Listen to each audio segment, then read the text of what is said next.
qo'l bilan yeyotganda ona qilib changallab, yana qandaydir qilmasdan shu 3 barmoq bilan olish Rasululloh alayhisolatu vassalomning odatlari bo'lgan.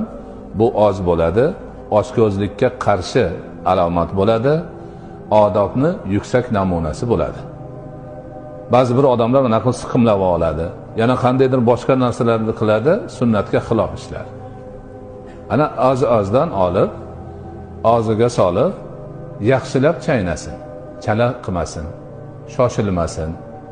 Ovqat issiq bo'lsa olib qo'liga puflash ham nihoyatda katta beodoblik hisoblanadi. Ovqatni qo'liga olib puflash, choyni qo'liga olib puflash hammasi musulmonchilik odobiga mutlaqo to'g'ri kelmaydigan katta beodobliklardan hisoblanadi. Ana og'ziga olib yegan narsasini yaxshilab chaynab, yutib, bir nafas olgandan keyin keyingi luqmaga yana sekin shoshilmasdan qo'l uzatsin. Ovqatni shoshib yeyishlik ochko'zlik alomati, odobsizlik alomati, madaniyatsizlik alomati bo'ladi.